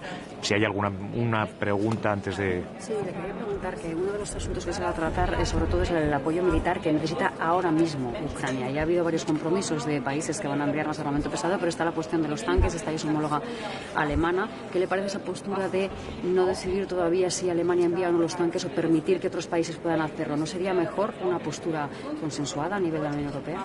Mire, yo no voy a hablar en nombre de terceros países, yo puedo hablar en nombre del Gobierno de España. El Gobierno de España siempre ha venido tomando sus decisiones con un único guía, que es lo que en cada momento sea mejor para que Ucrania pueda defender su libertad, su independencia y su integridad territorial, que en el fondo es darle los medios a Ucrania para que la paz regrese lo antes posible a ese país. Y evidentemente la unidad de todos los europeos, lo he dicho siempre, lo he mantenido y lo mantendré siempre, y va a ser uno de los objetivos de nuestra presidencia de la Unión Europea. Es un valor y es la mejor herramienta que tenemos para hacer frente a este enorme desafío que nos plantea la guerra de agresión de Vladimir Putin. Por lo tanto, España va a intentar que se mantenga esa unidad y que tomemos las medidas que necesite Ucrania en estos momentos para hacer frente al gran desafío que tiene. En el debate sobre Ucrania, un segundito, perdón, solo ¿qué necesita Ucrania en este momento? ¿Qué es lo que necesita? Permítame que me exprese antes delante de mis colegas, antes que hacerlo públicamente en las cámaras de televisión. Al final del encuentro daré cuenta de lo trasladado. En el debate sobre Venezuela, ¿va a defender usted la necesidad de que se reviertan algunas de las sanciones, dado el cambio de la política en la región con gobiernos en Colombia y en Brasil?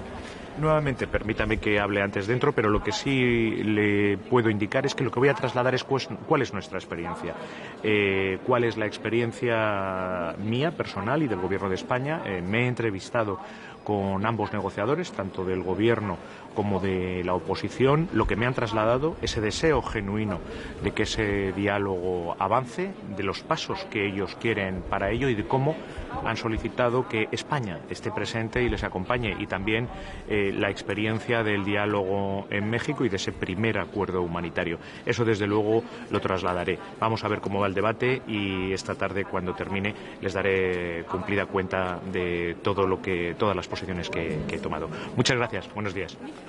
Gracias. Es ist brutal zu sehen, dass die Taliban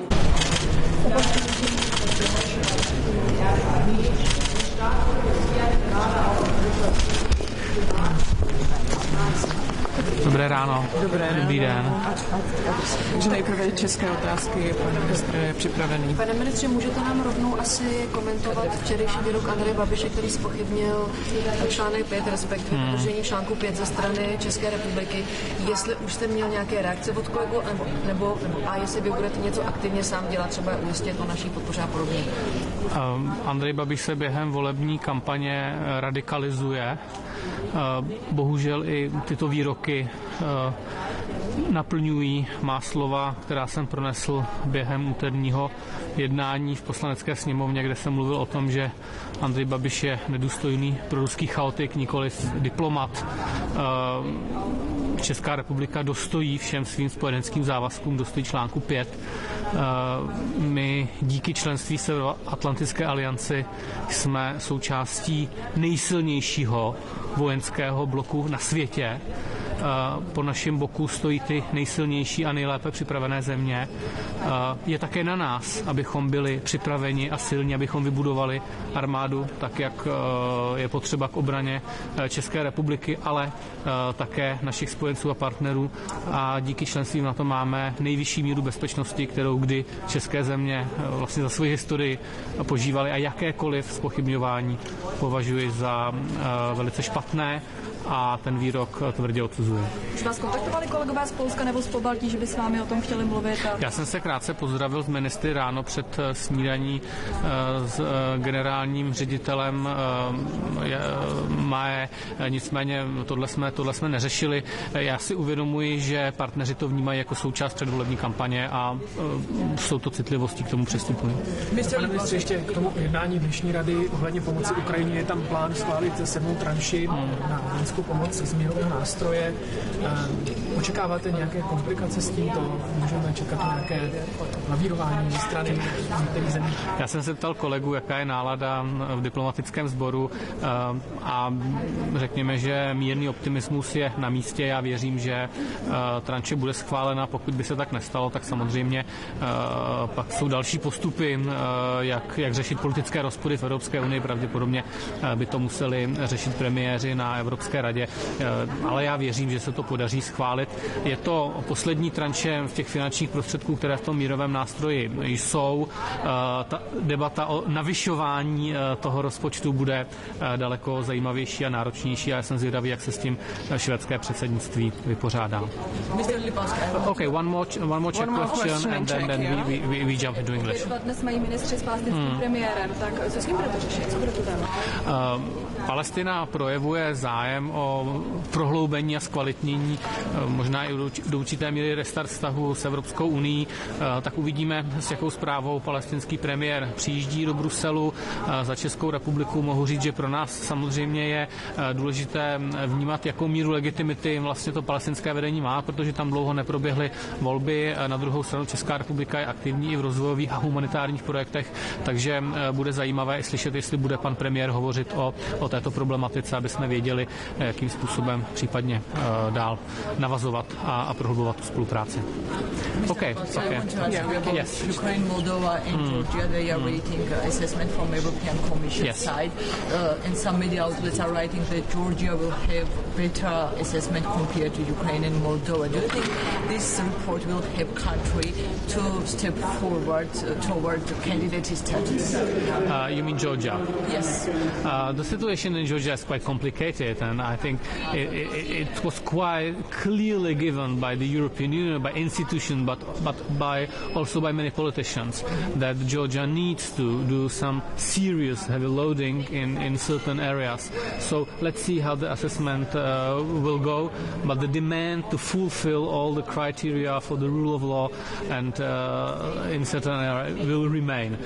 So let's see. I'm not informed how the different countries will end up. Of course, Ukraine is in unprecedented situation. They are fully in war, but also politically they have a clear will to become the member of the EU, and I wish to happen at some point.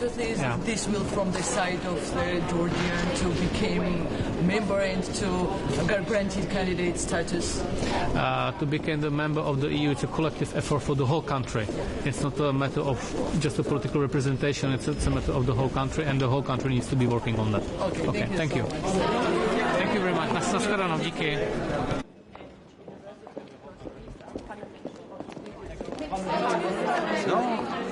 Today we are going to talk about many things, but I would like to put forward first Ukraine. On Ukraine, we will be discussing again the need to support Ukraine and show our very clear commitment to Ukraine, including, the path for Ukraine to a closer relationship with the European Union. We will also, of course, be discussing the European Peace Facility, and I would like to also emphasize that we, of course, stand behind the support to the Ukrainian armed forces. I also very much look forward to hear what the Foreign Minister of Ukraine, Mr. Dmytro Kuleba, is going to say.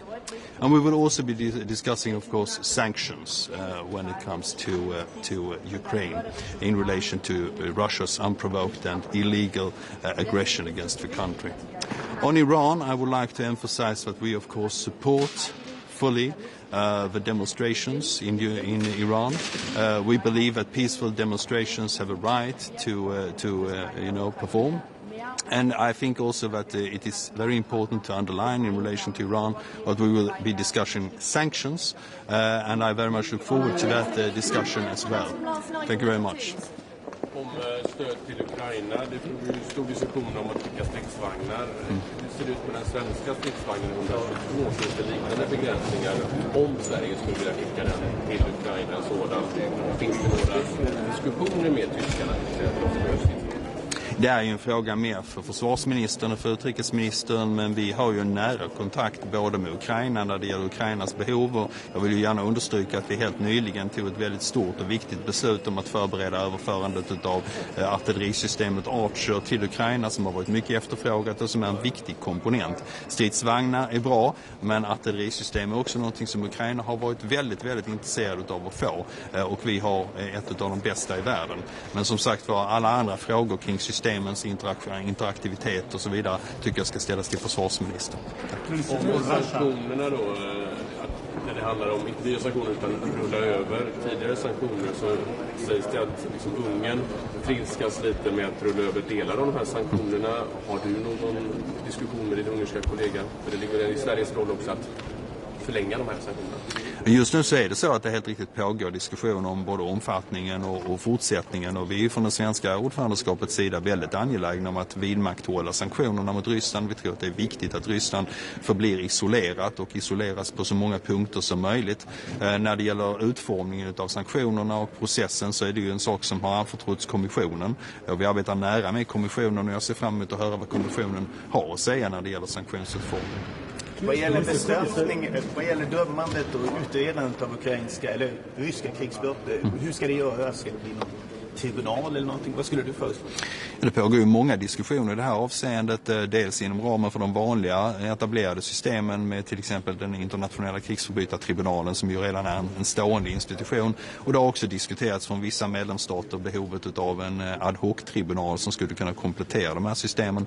Detta är en intressant juridisk fråga där man kan vrida och vända på det. Vi har från ordförandeskapets sida varit noga med att punktera att etablerandet av nya ramar får inte då göras på ett sådant sätt att man alltså hamnar i konflikt med de redan existerande systemen, utan det här handlar om att hitta en balans. Men naturligtvis, de förbrytelser som har begåtts i Ukraina är mycket, mycket allvarliga, och alla brott som har begåtts av den ryska aggressorn måste naturligtvis bli lagförda i sinom tid. Så att tänka igenom de här systemen redan nu innan krigsslutet är en viktig fråga. Is this simply a freedom of expression, or did you just allow someone to commit a hate crime? Well, first of all, I would like to emphasize that we, of course, have been very clear from the Swedish government that we both have freedom of expression in Sweden, but we also have made it very clear that we do not side with those people who have committed this. This is something which they have to take complete responsibility for, and the Swedish government does not support in any way the burning of holy scriptures, of course. Minister. Would it still be a freedom of expression if someone were the holy book of another religion? It is always an open question, because I think it is important to emphasize that the freedom of expression makes it legal in Swedish, from a Swedish point of view, and from the point of a Swedish legislation, to do this. But this doesn't mean that we have to side with this, that we have to support it, or that we in any way have to endorse it. And we do not do that from the Swedish government. Minister, 11 months is now since the war, the Russian war in Ukraine, with all this European sanction. There is no hope for the war. We don't see a light in the dark. Is there any hope for this war to stop? Is there any chance for the Europeans to do something to stop it really? Well, you know, this war could end today if Russia withdraw its troops. It is Russia that is the aggressor. It is Russia that has invaded Ukraine, and not the other way around. If Russia stops when the war is over, if Ukraine stops, well, Ukraine is finished. So it's a quite clear-cut and open and shut case, as they say. No, this war will, of course, eventually end at the negotiating table, but before that, it is our opinion that Ukraine, of course, have to win militarily in the field. And this is exactly why so many states are now providing Ukraine with reinforced military material, with macro-financial support, with humanitarian support, and, as will be shown here at the Foreign Ministers' Council meeting, also by political support. And it is by bringing all these things together that we will secure the victory of Ukraine, the re-establishment of the territorial integrity of Ukraine, and finally, of course, the victory of Ukraine, which is a necessity before any negotiations can start. It is only when Ukraine feels that it is time to sit down and start negotiations that such negotiations will commence. Minister, on Iran, do you support the new package of sanctions, and especially the IRGC on the terror organization and entities? First of all, we do support sanctions against those who have been responsible for the committing the atrocities in relation to the demonstrations in Iran. We believe that the brutality which the security forces and the forces of the Minister of Interior has shown towards the demonstrators are completely, unjustified. And that has been said many times by me as a Foreign Minister of Sweden. I'm also saying it representing the presidency of the European Union. Yeah, exactly, the Council. But in the question of how to form the sanctions, I very much look forward to the discussions here today, and I also look forward to come back to you after the Council meeting has finished. Thank you very much. The contacts between Swedish and Turkish governments. Sorry. What will happen next in the contacts between Swedish and Turkish governments? Well, at the moment, of course, we have contacts, on a diplomatic level, and I think it's important that we follow up on this. At the end of the day, we have a memorandum that we have signed trilaterally between Sweden, Finland and Turkey, and we, of course, very much look forward to the fulfillment of that memorandum so that the ratification process by the Turkish Parliament can commence, and Sweden and Finland can join NATO. Of course, what has taken place during the last weeks are no secret to anyone, and of course it has been disturbing, but I think that in the fullness of time we will find a way to sit down and continue the discussions. Minister, Sergei Lavrov is currently in Africa. He's in South Africa holding talks with his South African counterpart. Is this a source of concern for you that such a big partner of the EU as South Africa is rolling out the red carpet for Lavrov? Yes, it is. I think that the isolation of Russia is important, and we believe that all countries in the world should realize the atrocities that are being committed by the Russians, and that Russia has been the aggressor in relation to Ukraine. Countering the Russian narrative is therefore important, and we believe that the European Union should show a great deal of understanding and a greater deal of show also a greater deal of interest in what's going on in Africa. Therefore, it is very welcome that there will be a point on today's agenda in relation to Sahel, and we also very much look forward to hear the discussions and the reports by the Commission and the High Representative Josep Borrell on this matter. Thank you. Thank you so much.